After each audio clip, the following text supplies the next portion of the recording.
Kwa jina naitwa Maria Komba. Mimi naishukuru sana serikali ya mkoa wetu wa Katavi. Iko vizuri na kufuatilia mambo yanavyoenda wananchi. Kwa kweli nawapongeza mno. Isipokuwa mimi kilio changu ni kikubwa tu. Yaani katika wahanga sisi ndio tulikuwa namba moja tangu 2005. Hii barabara kutoka Mpanda kwenda Sumbawanga pale Tamkalezi. Na ndio tulikuwa kwanza kuvunjiwa nyumba zetu. Hao wengine tulikuja nyuma. Kwa hiyo mama aliahidi kwenye hii siku zake 100 watatuonaona. Basi ombi langu waziri, kwa kuwa huko tunaomba msaada, tulipwe sisi fidia zetu. Meneja wa TANROADS yuko wapi? Meneja wa TANROADS ametangulia kwenye barabara. Sasa mkuu wa mkoa alichukua hili, tutalijibia kule kule ili la fidia kwa wananchi wa Tambukareli pale. Tutakupa mrejesho. Meneja ametangulia kwa sababu kituo kinachofuata ni cha barabara. Tutakujibu mbele kwa mbele huko au katika mkutano wa tarehe 16. Mheshimiwa Waziri Mkuu, naitwa Pius Mwikala Mwimanzi. Nimesomea maendeleo ya jamii. Nina miaka 8, naomba ajira sipati. Na mimi katika familia yetu ndo nimebahatika kusoma. Nilikuwa naomba unisaidie kazi Mheshimiwa Waziri Mkuu. Haya, nimekupata. Hebu njoo uonane na naibu waziri wa TAMISEMI hapa. Mpe na CV zako. Kweli uko vizuri. Unavyoonekana sio tu maendeleo ya jamii, ni kama ushirikiano wa kimataifa hivi. Weka na namba ya simu na CV yako. Wa mwisho.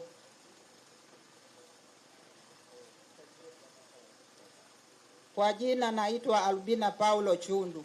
Mimi kelo yangu shule ya Shanwe ambayo imechukua maeneo yetu. Hawajatulipa tangu wamesaminisha mwezi wa 6.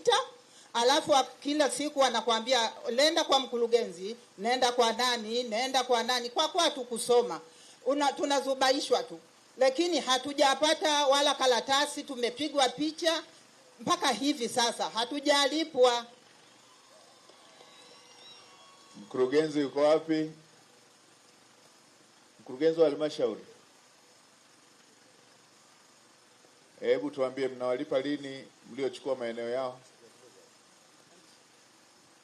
Asante Mheshimiwa Waziri.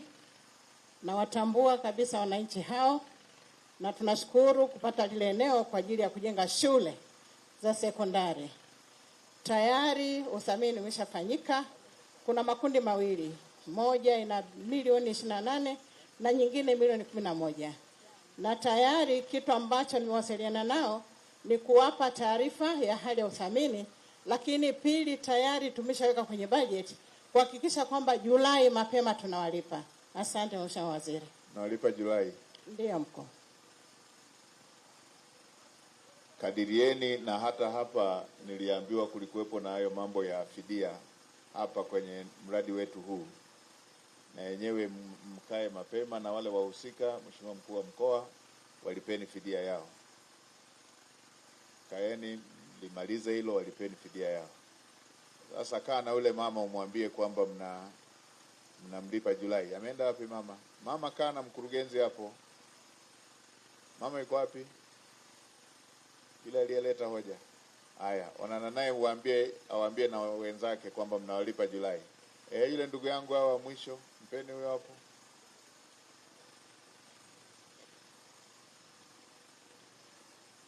Na wewe sogea, nilikuona mapema sana. Nashukuru Mheshimiwa Waziri. Kwa majina naitwa Lucas DFC na ni mkazi wa maeneo haya ambako mradi upo. Ombi langu bado ni ile kuhusiana na maji. Hapa kwenye mradi kuna maji. Lakini ombi letu kubwa, tunaomba hawa watu wa mradi ambao wanaoendesha hapa watusaidie kutoa gati la maji nje ya fence yao ili wakazi watuendelee kupata huduma ya maji. Maana huku mtaa wa Shanwe kuna gati moja la serikali tu. Kwa hiyo ombi langu ni hiyo. Engineer, limeboreshwa? Hebu tuambie. Swali limeboreshwa. Mheshimiwa Waziri Mkuu, nakushukuru sana na namshukuru mwananchi. Mheshimiwa Waziri Mkuu, kama ambavyo nilikuwa natoa maelezo hapa kuhusu sera yetu ya kuhakikisha kwamba usalama wa maji. kwenye usalama wa maji ni namna gani tuwafikishie maji yaliyo safi lakini yakiwa salama. Maji ambayo yako hapa, Mheshimiwa Waziri Mkuu, ni maji ambayo yanatumika kwa ajili ya ujenzi. Hayajatibiwa na wala hayana miundombinu ya kutibu. Kwa hiyo Mheshimiwa Waziri Mkuu, tunahofia kufanya hivyo na baadaye tukasababisha milipuko ya magonjwa ambayo yanaweza kaleta changamoto kwa taifa letu. Nakushukuru Mheshimiwa Waziri Mkuu. Asante kwa ufafanuzi. Ngoja wakimbizane na yale maji yanayofaa kwa matumizi jamani. Si tunakubaliana? Nadhani Mheshimiwa Waziri ameleta jibu ambalo lina logic. Haya ni ya ujenzi, yamekusanywa tu. Kwa hiyo wakimbizane, bado miezi mitatu katikati hapa kukamilika mradi uende sambamba na ule wa wananchi wenyeji wetu hapa kupata maji. Hela wa mwisho. Mheshimiwa Waziri Mkuu, na kusalimu kwa jina la Jamhuri ya Muungano wa Tanzania. Kazi iendelee. Ndugu Waziri Mkuu, mimi kero yangu kwanza, mafundi tunacheleweshewa mishahara yetu, malipo yetu yanachelewa, alafu isitoshe kuna upungufu wa baadhi ya vitendea kazi vinakuwa vichache sana. Pindi vikiisha vinakuwa kuja tena awamu nyingine mpaka tusubiri. Haya, muhusika sogea utuambie kwa nini mnachelewesha mishahara. Alafu na huyu kijana msimsumbue.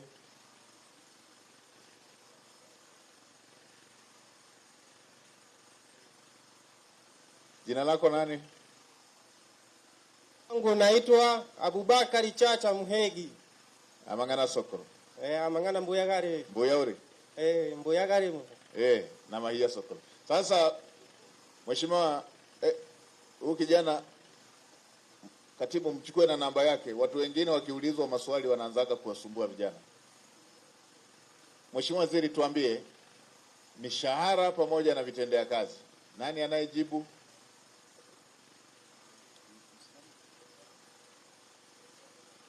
Hebu tuambie mwakilishi. Mheshimiwa Waziri Mkuu, na kusalimu katika jina la Jamhuri ya Muungano wa Tanzania. Kazi iendelee.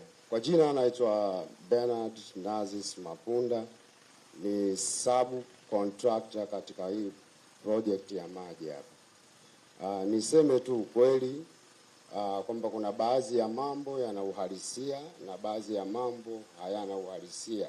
Kwa maana moja, mimi niseme kitu kimoja katika hii project. Hata wewe Mheshimiwa Waziri Mkuu natambua kwamba hii project ziko sehemu mbalimbali katika nchi yetu ya Tanzania.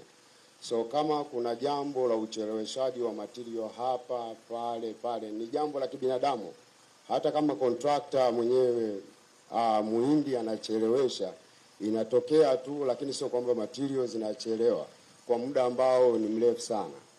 Kwa hiyo mimi naamini mpaka sasa hivi katika site hii hata material yakichelewa muda mfupi si ndio yamechelewa. Wewe Mheshimiwa Waziri, pokea hiyo hoja, boresha material zije kazini haraka.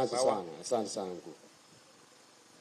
Mheshimiwa Waziri Mkuu, tunasema msema kweli mpenzi wa Mungu.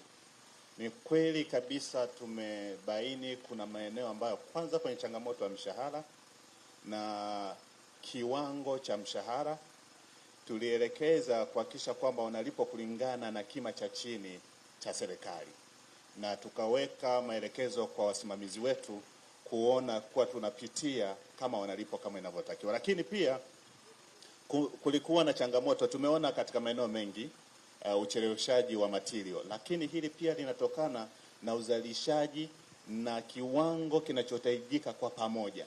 Unakuta kwamba saruji inahitajika Mgumu, inahitajika Loboka Junju, inahitajika Chatu, inahitajika Kiomboi, kwa kiasi kwamba ule uzalishaji unajikuta umekaa kwenye foleni. Kwa matokeo yake kuja kufikisha kwa kunakuwa na hiyo delay ambayo inajitokeza. Lakini tukawa tumetoa maelekezo kiwango cha ucheleweshaji kisiwe cha muda mrefu sana kuhakikisha kwamba mradi wetu usije ukasimama. Lakini maslahi ya wafanyakazi wetu katika site ambazo ni chini ya Wizara ya Maji, tumehakikisha kwamba tuna utaratibu mzuri wa kufuatilia namna gani walipo kwa wakati lakini kwa kiwango kinachokubalika na serikali. Nakushukuru sana Mheshimiwa Waziri Mkuu. Asante Mheshimiwa Waziri, waandikieni wakandarasi wote, wakishapokea fedha malipo ya mradi wahakikishe na wao wanawalipa wanaofanya kazi kwenye miradi. Na maeneo nilipita, mradi unakamilika, serikali ilishalipa fedha zote, lakini wale waliofanya kazi katika mradi hawajalipwa. Hili halikubaliki. Kwa wakumbusheni, ni swali la msingi, wakumbusheni malipo kila fedha inapolipwa kwenye mradi. Mafundi, subcontractors na wengine wote wanaofanya kazi walipwe. Mkandarasi atakaye maliza mradi, fedha ya serikali ya mradi husika imeshalipwa yote, yeye akabaki na madai, wananchi wanadai, akabakiza anadaiwa, huko ni kuwaibia wananchi. Tutachukua hatua kali kwenye mambo ya maeneo ya aina hii. Basi ndugu zangu, nawashukuruni sana, asanteni sana.